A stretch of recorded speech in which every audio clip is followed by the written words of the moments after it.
Hi friends, welcome to SK innovations. இன்றைக்கி நம்ம என்ன பார்க்க போகிறோன்னா 10 நிமிஷத்துலேயே பால் பவுடரை வச்சு ஒரு ஸ்வீட் ரெசிபி பார்க்கலாம். இப்போ பார்த்திங்கன்னா ஒரு பேனில் ஸ்டவ்லாம் ஆஃப் பண்ணிவிட்டு 1/4 கப் அளவுக்கு பால், 1/4 கப் அளவுக்கு சர்க்கரை சேர்த்துக்கிறேன். இது கூடவே 1 கப் அளவுக்கு பால் பவுடர் எடுத்து வச்சுருக்கேன். இதை பார்த்திங்கன்னா மொத்தமாக சேர்த்துடாமல் கொஞ்சம் கொஞ்சமாக சேர்த்து நல்லா மிக்ஸ் பண்ணி விட்டுக்கலாம். ஸ்டவ் பார்த்திங்கன்னா நீங்கள் ஃபஸ்ட்டே ஆன் பண்ணிட வேண்டாம். இது நல்லா நம்ம மிக்ஸ் பண்ணிட்ட பிறகு அப்புறமா நம்ம ஆன் பண்ணிக்கலாம். இந்த மாதிரி கொஞ்சம் கொஞ்சமாக பால் பவுடரை சேர்த்து நல்லா மிக்ஸ் பண்ணி விட்டுக்கலாம். இந்த ஸ்வீட் பார்த்திங்கன்னா ஒரு 10 நிமிஷத்தில் செஞ்சு முடிச்சிடலாம். இதுக்கு பார்த்திங்கன்னா கரெக்டாக 1/4 கப் அளவுக்கு பாலும் 1/4 கப் அளவுக்கு சர்க்கரையும் சேர்த்துக்கோங்க. பால் அதிகம் சேர்த்துட வேண்டாம். சர்க்கரை பார்த்திங்கன்னா உங்கள் ஸ்வீட்னஸ்க்கு தகுந்த மாதிரி கூட்டவோ குறைக்கவோ செய்துக்கோங்க. இந்த 1/4 கப் அளவுக்கு சர்க்கரையை 1 கப் அளவு உள்ள பால் பவுடருக்கு கரெக்டாக இருக்கும். இதை நல்லா மிக்ஸ் பண்ணிட்ட பிறகு ஸ்டவ் ஆன் பண்ணிவிட்டு ஒரு 2 டேபிள் ஸ்பூன் அளவுக்கு நெய் விட்டு இதை நம்ம நல்லா கலந்து விட்டுக்கலாம்.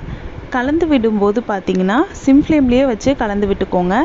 இந்த மாதிரி கன்சிஸ்டன்சிக்கு நமக்கு வந்ததும் நம்ம ஸ்டவ் ஆஃப் பண்ணிவிட்டு இதை ஆற வச்சுக்கலாம். ரொம்ப ஆறிட வேண்டாம். இது ஓரளவுக்கு சூடாக இருக்கும்போதே இதை கொஞ்சமாக பிரித்து எடுத்துக்கலாம்.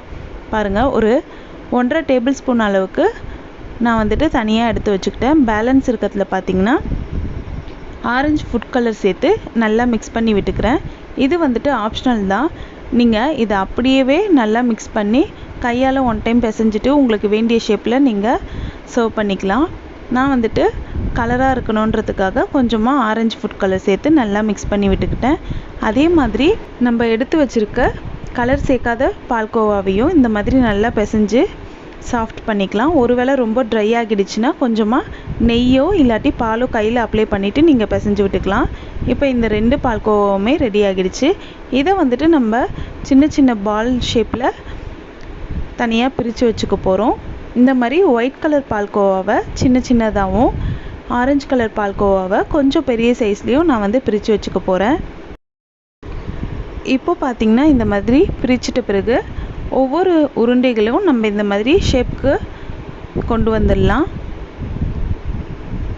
ஒருவேளை உங்களது ஃபேன் காற்றுல ஆறிட்டு ரொம்ப ட்ரை ஆகிடுச்சுன்னா லைட்டாக கையில் நெய் அப்ளை பண்ணிவிட்டு பண்ணிங்கன்னா உங்களுக்கு ரொம்பவே ஈஸியாக இருக்கும்.